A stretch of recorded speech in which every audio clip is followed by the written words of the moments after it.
Bhagavad Gita, chapter 5, text 19. I think that thing has to be turned off. It's hitting my eyes. Ihaiva tairjitah sargo yesham samye sthitam manah nirdosham hi samam brahma tasmad brahmanite sthitah.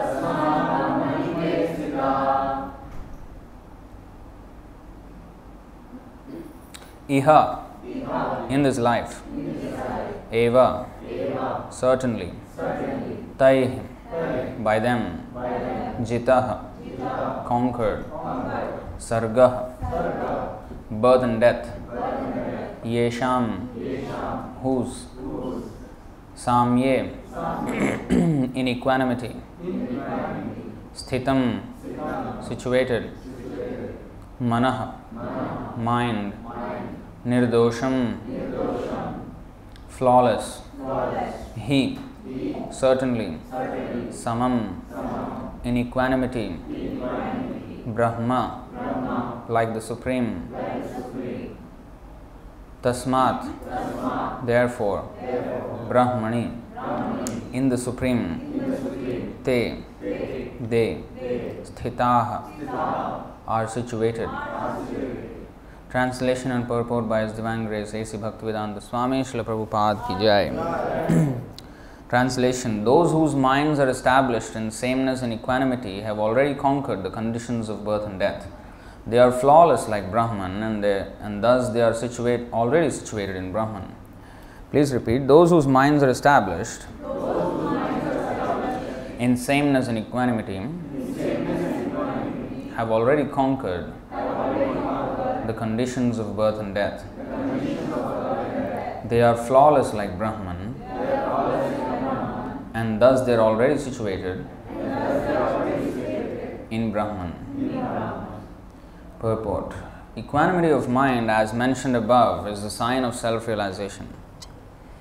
Those who have actually attained to such a stage should be considered to have conquered material conditions, specifically birth and death.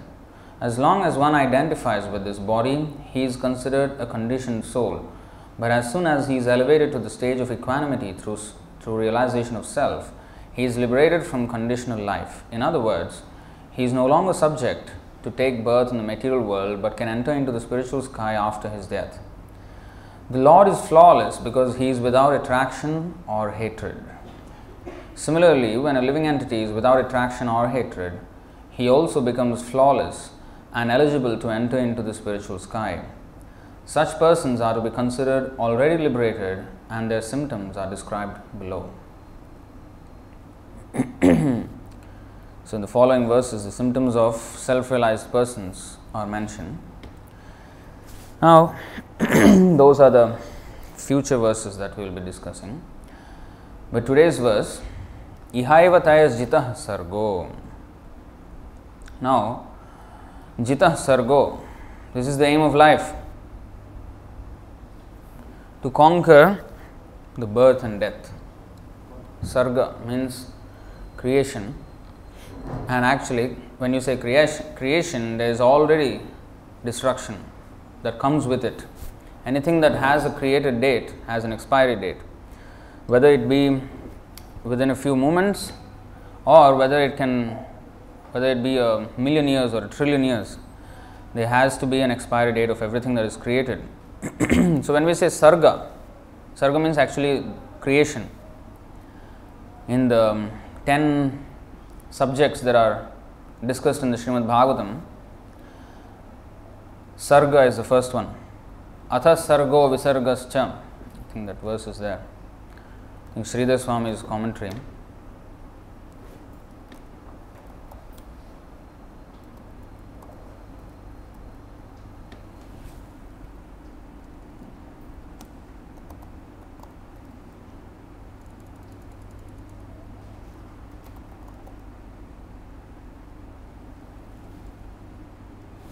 One second.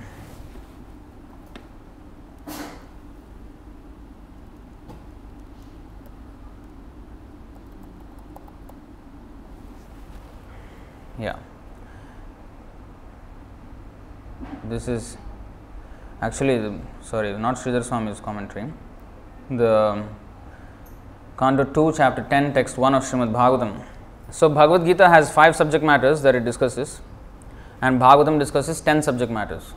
So, the 5 subject matters of Bhagavad Gita are, first of all, Supreme Lord, then the living entity which we are, then there is the material nature, there is the time factor, and then there is karma. These 5 subject matters are discussed in Bhagavad Gita, and Bhagavatam discusses 10. What are they?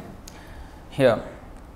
Atra sargo visargascha sthanam poshanamutayah manmantareshanukatha nirodho muktirashrayah. All 10 are mentioned here.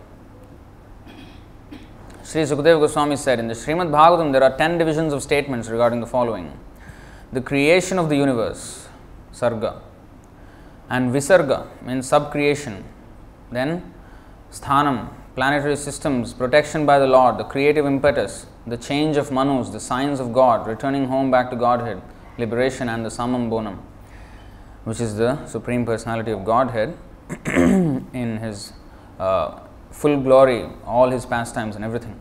So, these are the subject matters of Srimad Bhagavatam. So, it's very, very scientific in fact, making no assumptions about anything, but just taking knowledge from the Supreme Personality of Godhead. So, it's not like the Big Bang theory that you will find with the scientists. It's full of speculations. So, atra sargo visargascha. So, sarga means creation, and when there is, as we said, when there is creation, there is also destruction. So, that is why this sarga is here mentioned as birth and death. Now, it is important to note here that birth and death, or creation and destruction, is not of the soul. The soul does not take birth, the soul does not die. So, it is of the body. The soul is eternal. And when we say eternal, there was never a time when it came into existence, and therefore it does not expire as well. Anything that has a beginning has an end, but that which does not have a beginning does not have an end. That's the definition of eternity. Eternity means not just in the future, oh, it will never cease to exist, but also it has never come into being in the first place. So, this is very hard to imagine. How can something exist without coming into existence? Because we are so much accustomed or acclimatized to this false conception of birth and death, because we've taken birth trillions and trillions of times in this world, that we are so used to this idea of creation and destruction. That's why we can't even imagine how can something exist without having a starting point. But actually that is the case with the Lord and with ourselves as well. We are as eternal as the Lord. So, sarga and visarga, visarga is sub-creation. Actually that is also there. When there is sarga, there is sub-creation also. Like when we have taken birth, then eventually there will be children. So, there is sub-creation. So, it goes on.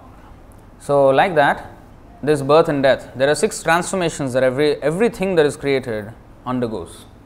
What are they? First, there is the creation, or the coming into being, or birth as we say. Then there is growing. Then it is maintained for some time. It produces byproducts. It dwindles, and finally it vanishes. So, these are the 6 transformations which occur for everything that exists. And that which does not exist, that which does not is not created, does not undergo all these transformations. That's why Krishna gives a hint of this world, the other world, where there is no such changes. In the 8th chapter, he says, Parastasmat tu bhavonyo vyakto vyaktat sanatanah yah sarveshu bhuteshu nashyatsu na vinashyati. Yet there is another unmanifest nature which is eternal and is transcendental to this manifested and unmanifested matter. It is supreme and is never annihilated. When all in this world is annihilated, that part remains as it is. See? So now today the scientists, they are making attempts, the medical researchers, they are making attempts to find out ways by which we can live forever. But just by the fact that we have taken birth, we have to die. Anything that has a beginning has to have an end. They will never be successful. But that quest for eternity, why is it even there? Nothing, it's not entirely wrong, that quest for eternity, because we are eternal. That's why we tend towards immortality. Nobody likes to die. Although we say, oh, it is part of life. We just give in to the so-called reality of this material world, but actually our desire is never to die. Even we see everybody dying. None of our ancestors have lived. Our grandfather may have died, our father may have died for some of us. But we think, we still don't take death seriously. Although we also kind of know we're going to meet death, but who actually takes it seriously? You may say, oh, what is there to take it seriously? That is the thing, we don't understand what is death even. What is life, what is death? So this is our problem. We don't question these things. We always think we are immortal. Yudhishthira Maharaj said that. Ahani ahani bhutani gacchanti hayamalayam seshas thavaram icchanti kimascharya matah param. He said, daily millions of souls are going into Yamalok. That means they are dying. But those who stay in this world, they think they will never die. We go to a funeral and say, oh, we will send our condolences, we will send some flowers. We don't know, we are in the same line, we are in the same queue. We are also going to meet the same fate. We feel pity for someone else, but our condition is the same. We are going to be the same thing. So, the reason why we think we are eternal is actually because we are eternal. But the problem is we are seeking that eternity with this temporary body, with a misidentification. We want to be eternal in this body. That is what is impossible. The body will not stay. The soul will stay. So first of all, we have to understand that. Why there is an anomaly that on one side we don't want to die and on the other side nobody escapes death. We may plan for many things which may or may not happen. We plan for a big house or a big car or whatever, business or success in so many fields. Now we attempt. Now it may or may not come true. But something which is definitely going to come true, death, we don't make any attempts of what to do about it. This is our foolishness. It is definitely going to happen. And we have to understand, first of all, what is why there is a paradox. On one side, our desire is one thing and reality is another. The fact is that in the second chapter it is explained, there are two things which we are amalgamating into one in our misconception. We are treating two things as if it's one thing. Na sato vidyate bhavo, na bhavo vidyate satah, ubhayorapi drishtontas tvanayos tattvadarshibhim. Those who are seers of the truth have concluded that of the non-existent, the material body, there is no endurance, and of the eternal, the soul, there is no change. This they have concluded by studying the nature of both. Now there are two things. We think we are the body, that is, we are actually mixing up two things. We are the soul and the body is separate from us. When we understand these two separate things, then we can understand what is birth and death and why we are bewildered about birth and death, why we don't understand what is happening. So that to understand knowledge of both material and spiritual, we have to take it from the source of both. Not from the material point of view, we are trying to understand what is material, what is spiritual. Like the scientists, they try to understand this world and life and everything with their own strengths. What own strength means? Their own brain power, their own sensory power, or with instruments, extended senses. They try to figure out this world. But that's not the proper way to understand. If I have to understand about some machine, I have to understand from the engineer of that machine. If I have to learn, for example, about the theory of relativity, I have to go to Albert Einstein and understand from him, like he postulated that theory. And if I want to understand quantum physics, I have to understand from Max Planck, for example, who is the originator of that theory. Now, similarly, if we want to understand both about the spiritual and material natures, we have to understand from the source of both. which is the Supreme Lord, who engineered both of them. So, from Krishna we get the perfect answer. That's why we have to listen to God. That's why it matters that we listen to God, not that we make our own postulations. Now, so there are two things. So there is Sarga. Jita Sarga. Today's verse, the matter here is Jita Sarga. This is another important thing. Now we have understood that we are eternal and the body is temporary. Now the next question is, then if I am eternal, why do I have to go through these temporary situations one after another endlessly? Why? That is intelligence, human intelligence, real human intelligence. Those who are not questioning about these things, then according to Shastra, they are considered Dvipada Pashu, two-legged animals. Animals usually have 4 legs, 6 legs, 8 legs. But if we don't question these things, then we are just two-legged animals. Animals can't question, but we can. But if we don't, then we are same as animals. So, the next question is, Athato Brahma Jignasa, as Vedanta Sutra says, we have to inquire about our spiritual nature. Why? Why am I, if I am eternal, why I have to go through this temporary birth and death? And how to actually come out of this? And is there a way even to come out of this? So these are the questions of a human being. Beginning of human life. It's not even the, oh, this is somewhere deep. No, it's not deep. It's the beginning. When you like trying to, what is that? Test the waters. That is the step. You are not going into deep yet. But nowadays people, when we talk about these things, oh, we conquer birth and oh, that's deep. It's not deep. Shallow waters. Just starting.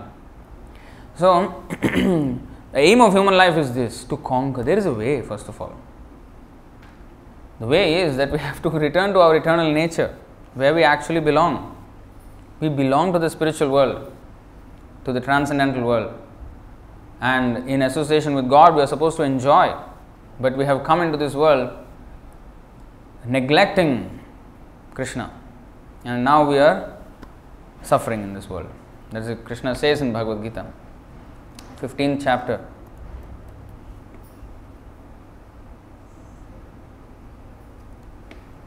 Mamaivamsho jivaloke jivabhutas sanatanaha manashashthani indriyani prakritisthani karshati.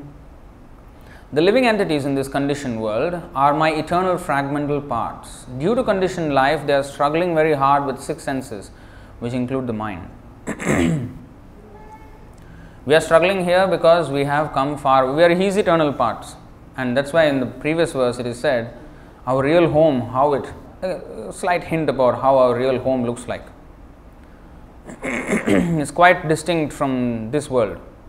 न तद्भासयते सूर्यो न शशांको न पावकः यद्गत्वा न निवर्तन्ते तद्धाम परमं मम. So, that supreme abode of mine is not illumined by the sun or moon, nor by fire or electricity. Those who reach it never return to this material world. The latest craze that is going on in the scientific world is that Elon Musk is preparing some spacecraft to go to Mars, and and I think some interplanetary travels are being explored, tried.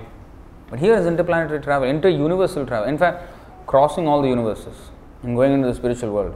We are actually on the path of going to all this ultimate travel. We may think, oh no, come on, you are sitting in one room and he is building spacecrafts and actually he is launching and going somewhere. Where are you going? You are just sitting here. What kind of travel you are making? The thing is, the travel does not happen the way the scientists think it does. The problem. Urdhvam gachanti sattvastha madhye tishtanti rajasa jaganya gunavrittistha adho gachanti tamasa. There are millions of planets in this material world. Some are higher, some are intermediary, some are lower. And the way to travel to these planets is not by spacecraft, by our actions. And first of all, the problem with this spacecraft idea is that because they think everything is within their control, or rather, the entire travel happens by their arrangement. But actually it doesn't happen that way. It doesn't. Just like if I want to go to another country, I need a visa.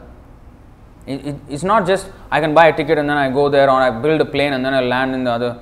It can't happen like that. That is even within this planet. What to speak of other planets? You don't require any visa. What nonsense is this? Simply whatever we can do, we can just trespass anything. No, we can't. Even you trespass some government authority here, government land, they say trespassers will be prosecuted. You think we can trespass anything and everything and go wherever we want? It's not possible. We'll be shot dead. So, this is wrong idea. So, our thing is that, first of all, Bhagavad Gita not only answers about this travel, but also tells more. Now, the scientists are only exploring how to go to this planet, how to go to that planet. Maybe there is life here, maybe there is life there. Bhagavad Gita already answers. Nitya sarvagata sthanur. Everywhere there is life, as congested as on this planet. Every single planet is full of life. No engineer is stupid enough to build a huge estate and then only expecting one house to be filled up. And all the rest of the buildings are completely empty. No, everything will be filled up. Similarly, the Lord engineered the whole planet. They are all like different apartments, different houses to house different living entities. And every single planet is congested with life. We may or may not be able to perceive with our defective vision. That is another thing. Because I cannot see, there is no life there. What you can see? You cannot see anything. Blind fellow, if a blind fellow says, "Oh, I can't see anything," so there is nothing. He may be happy with that conclusion, but that's not the truth. We are blind. We should not be so proud of our eyes or our senses, which are so defective. When the light is switched off, nobody can see anything. Yeah? When the light is there, we can see something. Like we can't see, apart from few people here, there are so many millions of living entities in this room. We can't see. The world is fighting some pandemic. They are fighting an invisible enemy. They can't see it. And too big, if it is too big, we can't see. Even if we see defect. Like sun is so big, but we see the small spot in the sky. It's our defect. And if there is ultraviolet, anything ultraviolet range, we can't see. Infrared, we can't see. We can see in a certain, so much, and that too we need spectacles to see sometimes. Or contact lenses. Otherwise we can't see even properly.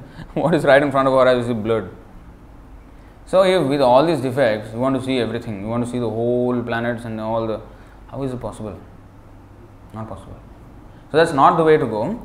The way is described in the Bhagavad Gita. Now, there is full of life. Another information is also given. So that is second chapter, where every planet is full of life. That is mentioned. But also, what kind of life is also kind of mentioned in the 8th chapter. And these are just hints. Much more detail is there in the Srimad Bhagavatam. Abrahma bhuvanaloka punaravartinorjunam mamupetyatu kaunteya punarjanma navidyate. From the highest planet in the material world down to the lowest, all are places of misery, wherein repeated birth and death take place. But one who attains to my abode, O son of Kunti, never takes birth again. Now there are millions of planets with full life everywhere. Then wow, this is too exciting. Let's go and meet some aliens. So Bhagavad Gita already tells us, no, nothing is new. In all those planets, from the topmost down to the lowest, are places of misery. Same thing. Birth, death, old age and disease happen everywhere. Don't be too excited. There is another world. The other world is Parastasmatu Bhavonyo Vyakto Vyaktatsana, the eternal world, the kingdom of God, which is our real home, where there is no sun, moon, fire or electricity, which is my abode. Krishna says, that is where we have to go. Endeavor to go to that planet. So this is, see, everything is there. Now compare that to the excitement of the scientists. Hey, we are going to some Mars, some moon. I think he came up with some other project, Elon Musk. I think it's sending everybody to moon or something. I don't know, something. I did not read it properly. But anyway, they want to democratize travel, interplanetary travel. It's not going to happen anyway. But this is the way how to go about it. Now, we shouldn't even waste time going in to those planets, because you see, whole life will be wasted.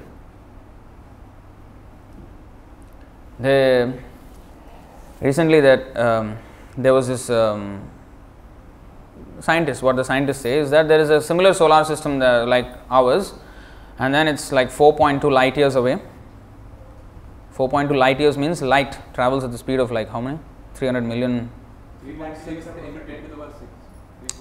3 lakh kilometers per second. 3 lakhs kilometers, 3 lakhs Indian system. Okay, 300,000 kilometers per second. Okay, that is the speed of light. And if that light travels at that speed for 4.2 years, that is the distance.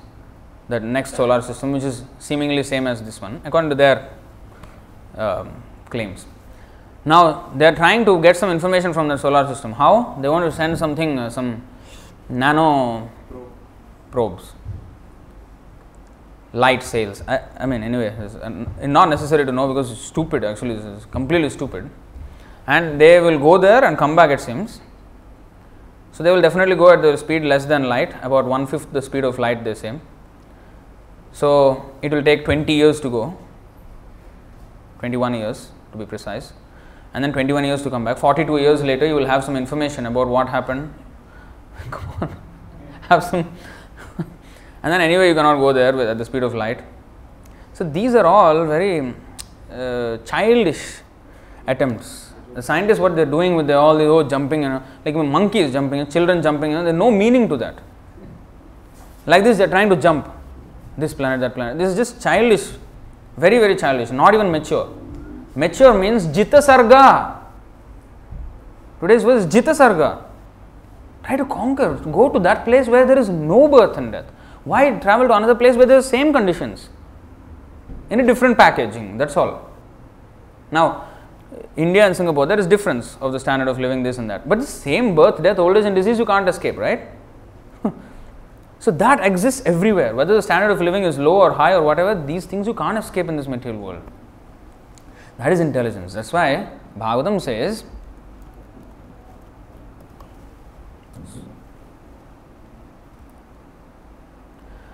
तस्यैव हेतोः प्रयतेत कोविदो न लभ्यते यद्भ्रमतामुपर्यधः तल्लभ्यते दुःखवदन्यतः सुखं कालेन सर्वत्र गभीररंहसा. Persons who are actually intelligent and philosophically inclined should endeavor only for that purposeful end which is not obtainable even by wandering from the topmost planet Brahmaloka down to the lowest planet Patala. As far as happiness derived from sense enjoyment is concerned, it can be obtained automatically in course of time, just as in course of time we obtain miseries even though we do not desire them. Nobody prays for miseries, but we get them. Similarly, whatever happiness we are destined to get, we will get without any endeavor, without any prayers. So our prayers should not be for giving me this, giving me that, giving me this happiness. It will come without even praying.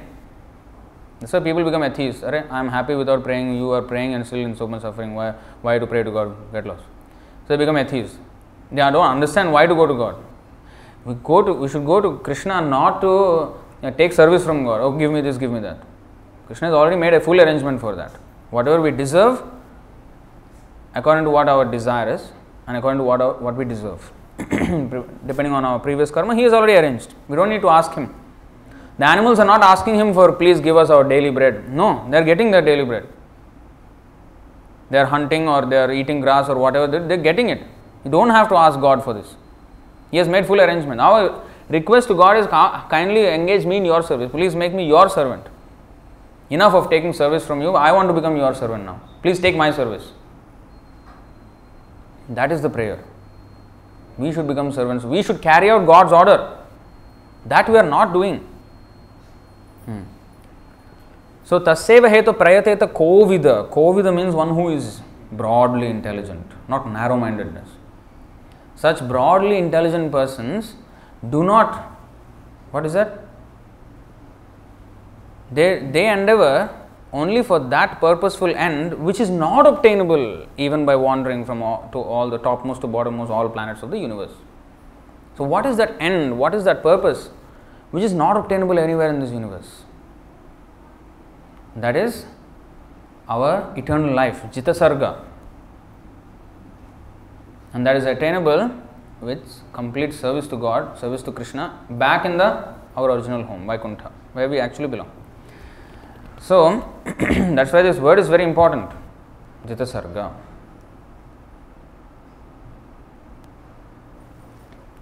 Ihaiva tair jita sargo yesham samye sthitam manaha.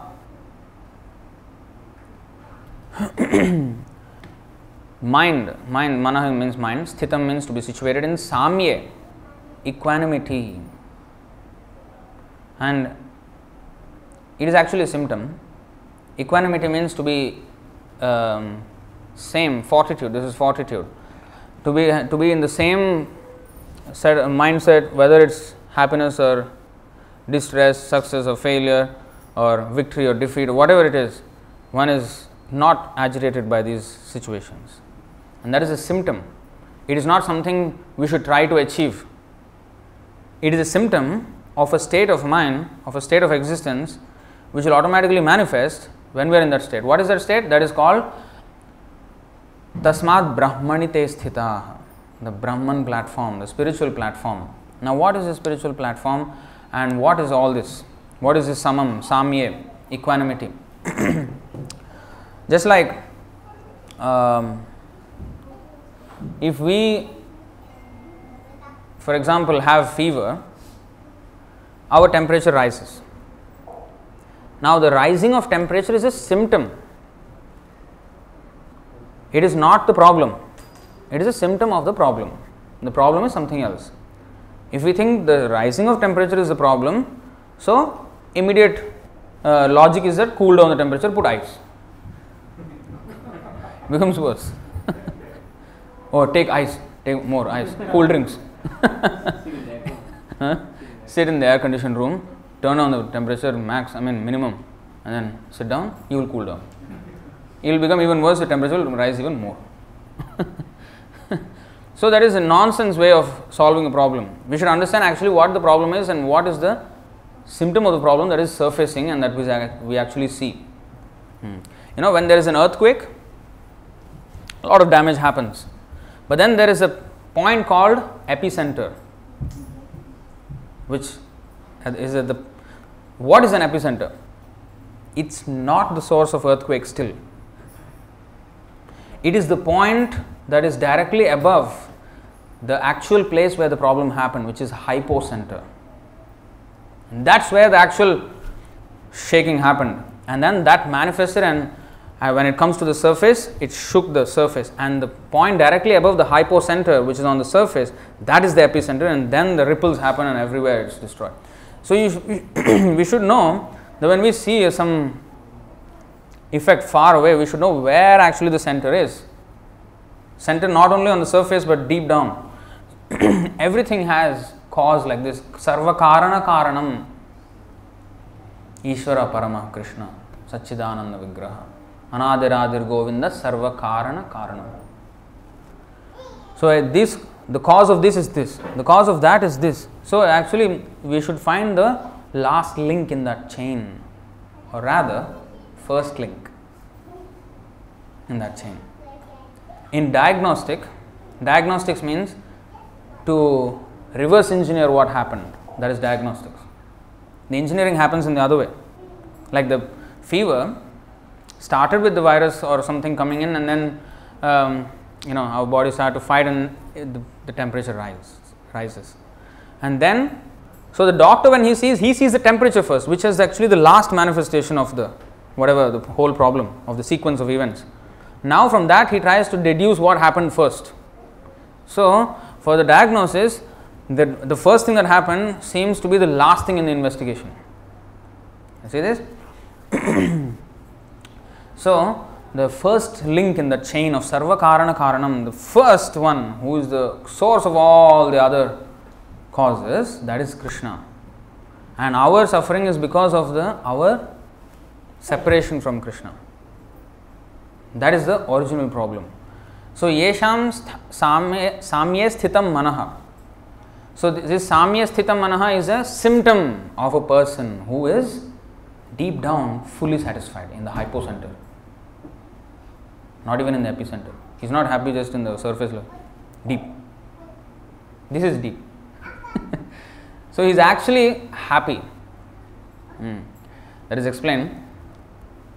And that is the reason why he doesn't get too agitated by all these surface level problems, surface level situations. See? In the 5th canto, 5th chapter, 1st verse. See how many lectures Srila Prabhupada gave. I am going next to find the verse. You see? This is such an important verse. नायम देहो देह भाजाम नरलोके कष्टान कामान अर्हते विडभुजाम ये तपो दिव्यम पुत्रकायेन सत्वम शुद्धेद्यस्माद् ब्रह्म सौख्यम त्वनंतम. Lord Rishabhdev told his sons, my dear boys, of all the living entities who have accepted material bodies in this world, one who has been awarded this human form should not work hard day and night simply for sense gratification, which is available even for dogs and for hogs that eat stool. One should engage in penance and austerity to attain the divine position of devotional service. By such activity, one's heart is purified, and when one attains this position, he attains eternal, blissful life, which is transcendental to material happiness and which continues forever. This is eternal blissful life, and it's ever increasing. Chaitanya Mahaprabhu has said, Anandambudhi vardhanam pratipadam purnamrita swadanam. It's a happiness which is just multiplying and multiplying, squared, cubed, 4 times 5, unlimited number of times. This is spiritual happiness. That's why, who's that? Yamunacharya, the Acharya or the Guru of Ramanujacharya,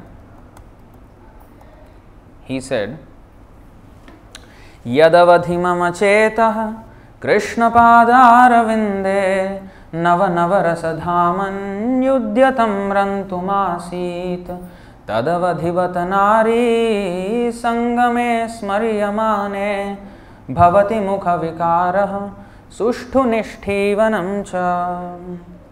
Since my mind has been engaged in the service of the lotus feet of Lord Krishna, and I have been enjoying an ever new transcendental humor, whenever I think of sex life with a woman, my face at once turns from it and I spit at the thought. This Yamunacharya became a great Acharya in the later part of his life. In the first part of his life, he was a king and he was accustomed to royal enjoyments, and that means wine and women also in profuse quantity. So when he came into Krishna consciousness and he became a pure devotee, whenever this mind flashed those previous experiences, he spit at the very thought.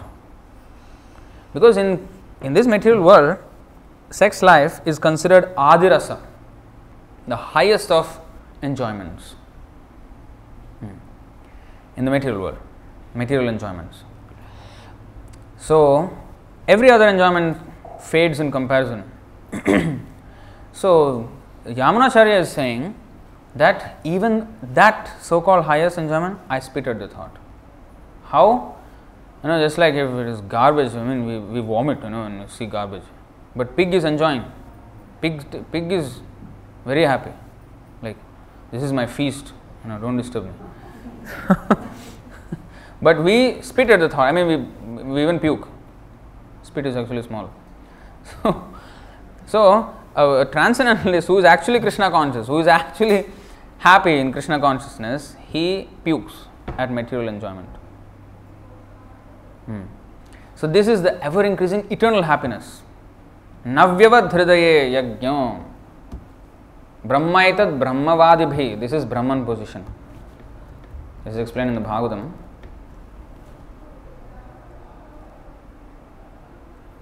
Equanimity, we understand, we have to be equal in this and that, but how to attain that position practically? So that means we have to situate it in a position where we are not disturbed by this. So that is this position. Navyavadhridaye yajño brahmaitad brahmavadibhi namuhyanti na shochanti na hrishyanti yato gataha. Always engaging in the activities of devotional service, devotees feel ever increasingly fresh and new in all their activities. The all-knower, the super soul within the heart of the devotee or Paramatma, makes everything increasingly fresh. This is known as the Brahman position by the advocates of the Absolute Truth. In such a liberated stage, Brahmabhuta, one is never bewildered, nor does one lament or become unnecessarily jubilant. This is due to the Brahmabhuta situation. When it says not become unnecessarily jubilant, it's not that he is morose and just like a robot without any, No, he is full, in fact. The example is given in the second chapter very nicely. Why he doesn't become jubilant when there is something so-called happy that happens or something that is pleasing. This is not this. Actually 3 verses. Starting with 17. Apuryamaणं achala pratishtham samudramapah pravishanti yadvat tadvat kamayam pravishanti sarve sashantimapnoti na kamakami. A person who is not disturbed by the incessant flow of desires that enter like rivers into the ocean, which is ever being filled but is always still, can alone achieve peace, and not the man who strives to satisfy such desires. Now here the example is given in that of the ocean. The ocean is so full with water that it does not get agitated by thousands of rivers pouring water into it, by the tons and millions of tons every second. But the ocean, it does not swell. Oh, now, no, the ocean has nothing to gain from the rivers. Nothing to gain. He's not agitated, oh, his level rises because thousands of rivers are flowing into it. No. Because it's so deep and grave and so much more water in that ocean that these rivers are like tiny droplets. It doesn't make any difference. You see that? So, in order not to be agitated by such incessant flow of desires which come like rivers, river does not stop. It just comes on and on and on every second. Tons of water is being poured, and that's how desires come. Maya offers so many rivers. If you are just a small lake, we will be filled up in 1 second and then overflowing, agitated completely. So we have to become like the ocean. How to become like the ocean? Krishna consciousness. Unending ocean. Unending ocean. Ananda Ambudhi Vardhanam. Ambudhi means ocean. Ananda Ambudhi. We should be in the ocean of happiness. So we have to be firmly situated in Krishna consciousness. Only then we can not become completely callous towards all these things that happen. See? So, Apuryamanam achala pratishtham. Achala means not chanchala. Chanchala means opposite to achala. Chanchala means always flickering, and achala means fixed, never moving, like the ocean. Apuryamanam achala pratishtham. What is that? Samudramapah pravishanti yadvat tatvat kamayam pravishanti sarve sashantimapnoti. He will be the peaceful person, not na kama kami. When the desire, material desire is thrown at us, if we chase after that, that is called kama kami. The one who runs after the kama, who desires to gratify that desire. So that kind of person cannot actually solve these problems, cannot actually fulfill his and come to the platform of happiness. He will always be suffering. The moment we try to enjoy, our suffering starts in this material world.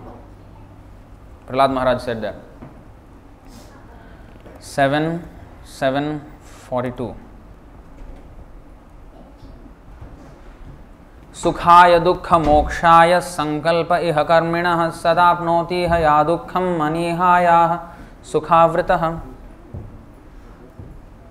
in this material world, every materialist desires to achieve happiness and diminishes distress, and therefore he acts accordingly. Actually, however, one is happy as long as he does not endeavor for happiness. As soon as he begins his activities for happiness, his conditions of distress begin. Once he becomes a kamakami, then his conditions of distress begin. We should not chase after this. But we cannot be in a position not to chase after this if we ourselves are not full first. If there is a vacuum in us, then we will attract. How does a vacuum cleaner work? Why does it suck all the things? Because it's a vacuum that is created there. And therefore, it attracts. So, if there is a vacuum, if we are not full ourselves with complete happiness, we will automatically take in all the things in this world and try to enjoy this material world. So, we have to be full ourselves. Then only, yes, we will not be disturbed. So, it is not a thing that we can, without Krishna consciousness, we can achieve this. It will never be possible. Equanimity is samye or samam cannot be attained at the material platform. Oh, just be content. Why should I be content? Why should I be content with? Why should I settle for something less?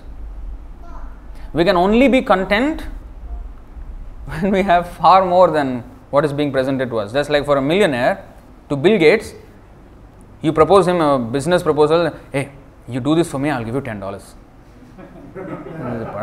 Get lost. He does not want it. Because why? He has so much of it. But you tell the same thing to, there are so many people, driving Grab drivers. Every ride gives them $10 or $15. Why they are doing it? They need it. Because they don't have it. You won't find Bill Gates driving motorcycle Grab delivery. You won't find him. You won't find him. Because he does not need it. Because he's so full. That's when you can be content. You can't be content when you don't have it. You can't be content. Our nature is to be always. That's why the devotee is, a devotee always says, I don't want anything. I just want to be a servant, Krishna. Actually, that is the best thing. That is the highest thing. Like if I say, I don't want anything. I just want to be the CEO of Apple. I just don't want anything. That's one of the top companies in the world. So, when a devotee says, I don't want anything, I just want to be a Krishna's servant life after life. There's nothing more than that. He's actually asking for the highest thing. He says, I don't even want liberation. Because even liberation is lower than that. Not that he does not want it. Because he already has. It comes from a platform of so much complete satisfaction that nothing else is attractive anymore. We can only stay unattracted to anything if we have something far, far more than we can ever get from any of these glaring fireflies. When we have the sun, why do we want assistance of light from the fireflies? We don't need. Nobody needs a torchlight when you have the sun. So like that, when we are with Krishna, Krishna Surya Sama, Maya Andhakar. Jahan Krishna Tahan Nahi Maya Radhikar. So when there is Krishna, there is nothing, no other source of light needed. When there is Krishna, when there is such happiness, Rama, when we say Hare Krishna, Krishna Krishna, Hare Hare, Hare Rama, Rama Rama, Hare. What does Rama means? Reservoir of pleasure. He, the Supreme Lord, is the reservoir of all pleasure. And reservoir means not like this Bedok reservoir or the Kranji reservoir. These are limited sources. We're not talking about these reservoirs. Unlimited, unfathomable reservoir of pleasure. So when we connect with Rama, then we also become Atma Rama. We also become self-satisfied because we are with Supreme Lord. And that is the only platform in which we will never strive for something else.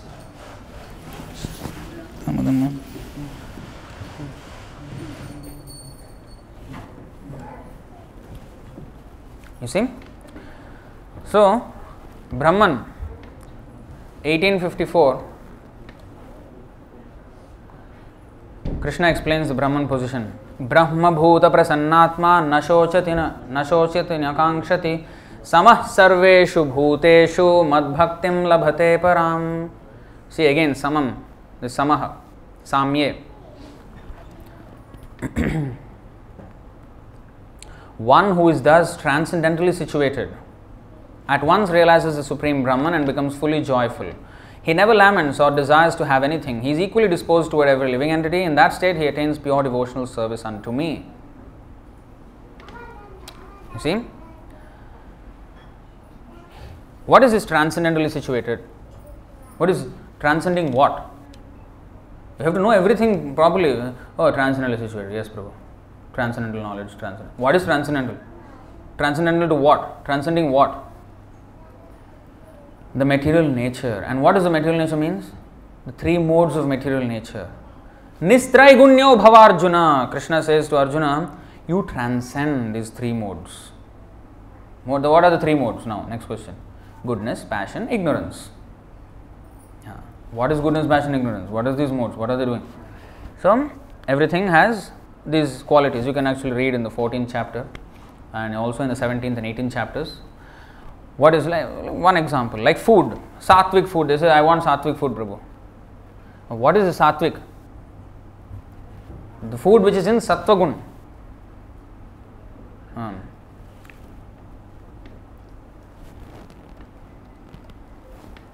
This is one example. Like this, food or our worship.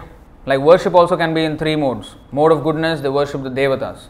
Mode of passion, they worship ancestors or people in this world. Like, there are many people have a lot of fan following. That is also called worship, by the way. So when you worship all these things, this is madhyatishtanti rajasa. Then there is ghost worship, tantric, black arts. This is also another kind of, that is in the mode of ignorance, tamogun, tamasic. Sattvic, Rajasic, Tamasic. Then there is transcendental to these three modes, that is Vishnu worship. So everything, whether it's worship, food, or the kind of music you listen to, that is also in the three modes. Some people like, what is it called, heavy metal and then death metal, mode of ignorance. And one nice story is, Bhaktisiddhanta Saraswati Thakur sent some preachers. This is in 1900, early 20th century. So he sent some preachers to preach, some in Burma. So in Burma, that was still part of like India at the time. So they were cooking, devotees were cooking one day. Okay, every day they were cooking. And neighbors, they used to be those Burmese people. And the devotees cook with pure ghee, desi ghee and everything. Nice ghee and nice smelling things they were offering to Krishna. The neighbors, they couldn't take the smell of ghee. See, what kind of stinking smell is this? What they liked, they had this one pot. Anything that dies in the house, they put there. And then there is a cork. They open and then the slime will come out. And that one they put in the cooking and eat. Horrible smell. I mean, you can't even imagine. I smelled something so bad when we were doing that book distribution about few years ago. We had this, bazaar opposite Mustafa. There is a Deepavali bazaar. For 1 month it goes on. And we have a stall there. And one year, there was some Thai guy who was having a shop. And let me tell you, he started cooking. The whole 200 stalls were choked with the smell. I could not breathe. It was so horrible. You just puke at just the smell of it. Everybody just ran away. The stall keepers ran away. They did not care whether their items are going to be stolen. Nothing else mattered. They wanted to breathe. They wanted to breathe because life is more dear than all that money that they can get. So bad it was. So, but he was nice food. He was enjoying. This is tamasic, and those who are in the mode of rajasic or sattvic, they get repulsed. Of course, it's extreme tamasic, but these are some of the examples. So here, foods dear to those in the mode of goodness increase the duration of life, purify one's existence, and give strength, health, happiness, and satisfaction. Such foods are juicy, fatty, wholesome, and pleasing to the heart.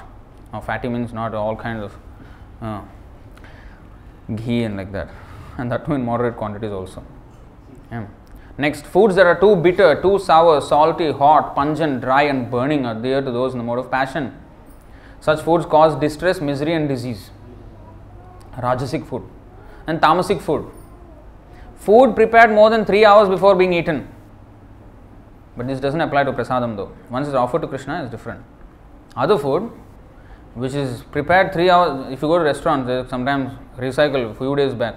And if you go McDonald's and all this bread you are getting, years later the insects won't even touch those bread. You know, they are cooked like that. I don't know what they do, but anyway. So food prepared more than 3 hours before being eaten, food that is tasteless, decomposed and putrid, and food consisting of remnants and untouchable things. Remnants means somebody else, uchishta. Somebody else has eaten and then eating that one is. But if you do the same thing with the saintly person, that is very nice. What is that? Bhakta pada dhuliyar bhakta pada jal bhakta bhukta avasesha teen mahabal. 3 powerful substances in this world. Bhakta, what is that? Bhakta pada dhuli, the dust of the feet of the pure devotees, or bhakta pada jal, the water that washes their feet. Bhakta bhukta avasesha, the uchishta of the devotees, the remnants of the devotees. Teen mahabal, that is very, very greatly powerful. In fact, Narad Muni became a great devotee just by eating the remnants of the great sadhus. Just once only, not even many times, once. And he became Narad Muni next life. He was a son of a Shudrani who did not even know who was the father of the child. Which one was the father? She did not know. That kind of position. But he became Narad Muni just next life like that because he ate once only the remnants of the sadhus. So that's very powerful. But ordinarily this is considered tamasic. And untouchable things. What are untouchable things? All meat and everything is untouchable. So anything is untouchable. So there are everything in the 3 modes. So Krishna is saying to Arjuna, transcend these 3 modes. Nistraigunyo, Brahma, Brahmani, Sthitaha. In today's verse, to be situated in this Brahman means Brahma Bhuta Prasannatma. He is completely joyful. In that Prasannatma, let's go back to that verse. You see this? If you did not, you see Prasannatma? Brahma Bhuta Prasannatma. Prasanna means happy. He is a happy soul. And happy soul means he does not want anything. As we have discussed already, when we are so happy, you will not hanker for anything, right? That's why na shochati na kankshati. Because he is Brahma Bhuta, he is transcendental to 3 modes. More than even Satvik. Satvik is also still considered material only. But that is a good platform because from there you can transcend. It is like, airport. Airport is part of, Changi Airport is part of Singapore. If I want to go to say Delhi, if I am flying from Singapore to Delhi, I have to first go to the airport and from airport only I can go. You see? So even though we have to go from material world to the spiritual world, the runway is the mode of goodness. From there we can take off and go to the transcendental mode, which is the case in the spiritual world. So if we come even to the sattvic mode, like many people in India, they, yes Prabhu, I also don't eat onion, garlic, I am vegetarian and this and that. But they don't take up Krishna consciousness. They are situated in sattvic level. It is like going to the airport, missing the flight. Even more foolish than the person who did not go to the airport. The person who is in the rest of the city, he did not even plan to go anywhere. But here is a person who has come as far as the airport, just lazing around there, spacing out. So this is foolish. So therefore, just coming to Sattvic is not enough. We have to come to that point and then take off to transcendental Brahma Bhuta stage. It is also called Vasudeva Sthiti or Shuddha Sattva. Sattvam Vishuddham Vasudeva Shabditam. Lord Shiva is saying. Sattvam Vishuddham. So that is Brahma Bhuta, and when one has attained that, he is Prasannatma, completely joy, Suprasidati or Samprasidati. These words are used in Bhagavatam. It means completely satisfied. Then, na shochati, such a person does not lament, and na kankshati, he does not hanker for anything else. Yeah, in a while. Just 2 minutes, 5 minutes. Na shochati, na kankshati. He does not have anything to lament about. He does not hanker for anything. Because he has nothing to do with anything that comes and goes in this material world. Samah sarveshu bhuteshu. Then one can be equal. Now, why we are not equal to everybody? Sarveshu bhuteshu means equal to everybody. Why we are not equal to everybody? Why we consider some people our family, very important to us. Some people they are not so important to us. And these are our friends, these are our enemies, these are neutral parties. Why? Why we come to this? Why we are not equal to everybody? Because we decide everything on sense gratification. This Srimad Bhagavatam 11:23-48. Tam durjayam shatrum asahya vegam aruntudam tanna vijitya kechit kurvantya sadvigraham martyair mitrani udasina ripun vimudha. Failing to conquer this irrepressible enemy, the mind, whose urges are intolerable and who torments the heart, many people are completely bewildered and create useless quarrel with others. Thus they conclude that other people are either their friends, their enemies, or parties indifferent to them. The problem is we judge everything based on our sense gratification. This person can help me in my sense gratification, he is my friend. This person is opposing my sense gratification, he is my enemy. This person is not interfering or disturbing my sense gratification or helping me, is a neutral party. This is our decisions now. This is how we are categorizing people in our life. Now, equal to samah sarveshu bhuteshu samye or samam in this today's verse is only achievable when one does not have that sense gratification at all. Then yes, everybody is same for him. And not only that, he understands he is not a neutral party. Such a person is not a neutral party. It is not that he does not interfere with anyone. No, he actually interferes. He interferes. He said, you are suffering, take this process, you will be helped. Even the person does not want it, he never asked for it, but the devotee will go out and reach out to him. Even at the risk of being insulted, being, at the risk of being even abused or killed also. Jesus Christ, he was crucified for what? Preaching the word of God. People crucified him for that. But still he did not stop. He was only praying to the Lord, please forgive them, they do not know what they are doing. Still he asked them, oh please Lord, save me from these rascals. No. You know what he prayed? Forgive them, they do not know what they are doing. This is devotee. This is called equal. Oh, because they are killing me, he is now my enemy. No. Still he was merciful. Titikshava karunika. He is tolerant and merciful at the same time. What all kinds of things they tolerate? Equanimity means.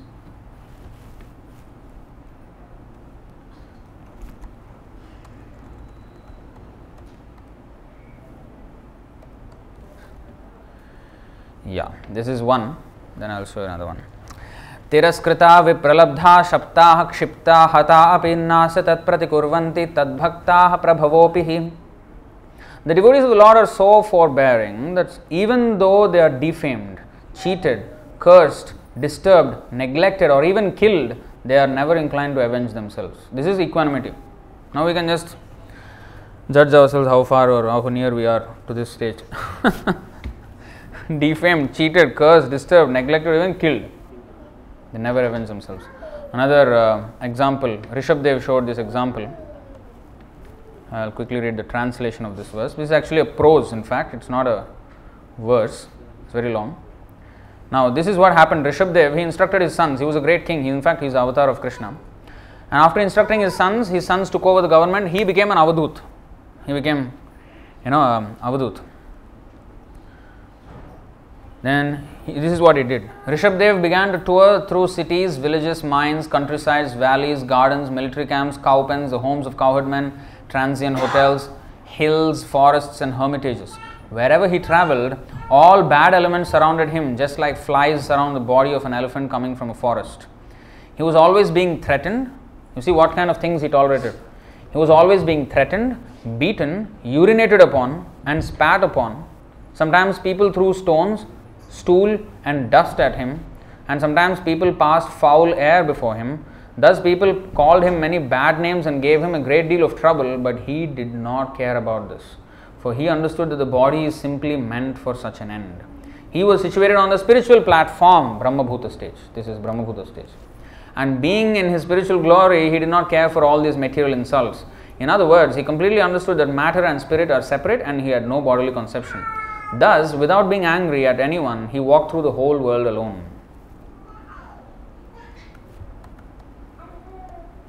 This kind of extreme humility is only possible when one is so satisfied that he doesn't mind all these things. How much it disturbs our consciousness when we are, how can you imagine going through all these things with a equanimous mind? And these things, you see, 11, 22, 15, 9 and 60 also.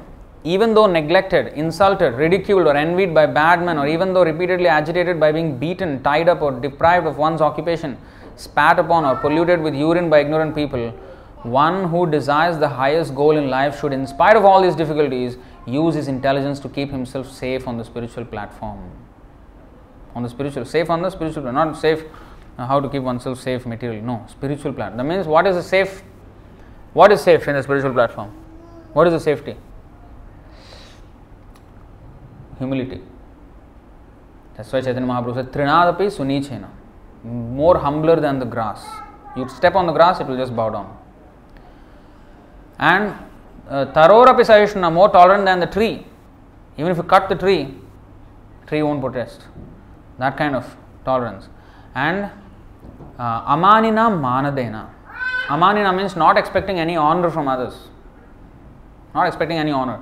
But manadena, always giving honor to the others. Kirtaniya Sadahari. This Kirtaniya Sadahari is the safest platform.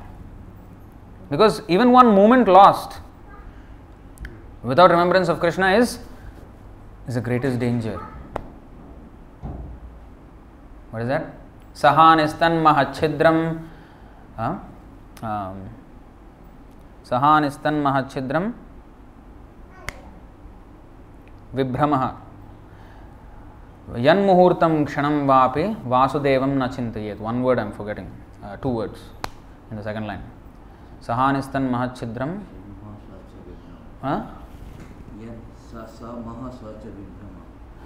Samoha. Samoha sacha vibhramaha. Yes.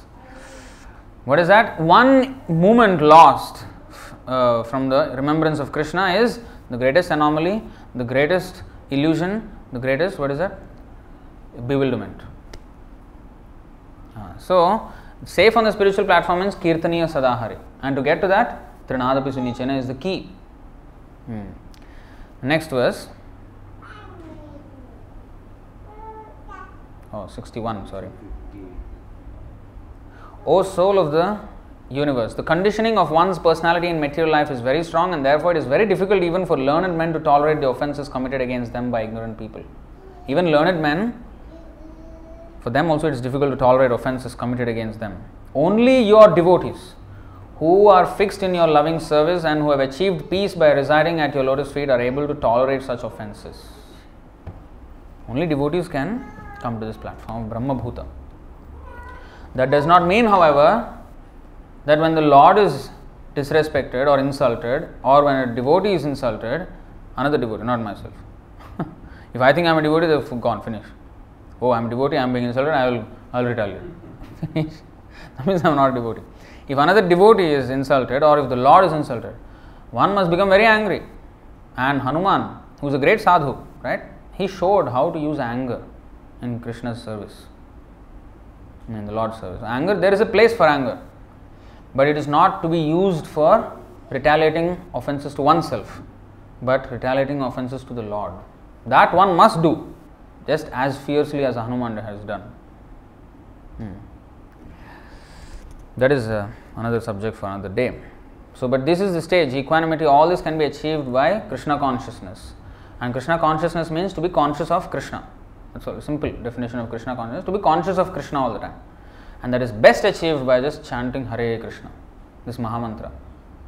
Because agachit smaranam Vishnor bahvayasena sadhyate oshta spandana matrena kirtanam tu tatovaram. Vaishnav Chintamani book says that remembrance of Krishna is achieved with great difficulty, but that same effect is easily achieved by just opening mouth and chanting Hare Krishna. When you chant Hare Krishna, automatically you are remembering Krishna. Instead of trying to remember, your mind is taking you in different directions, just Hare Krishna, that's it. When you are hearing the sound and chanting, you are already with Krishna. That's why it's far more powerful than remembering Krishna. So by this process, one can come to the standard of this verse that is being explained here. Then yes, nothing else matters. Alright, I think we'll stop here. Any questions or comments on this topic?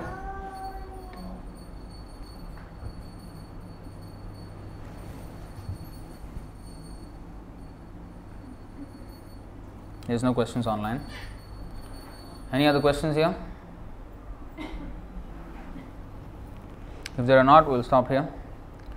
Bhagavad Gita ki jai, Srila Prabhupada ki jai, Nitai Gaur Premanande, Hari Hari Bol, Hare Krishna.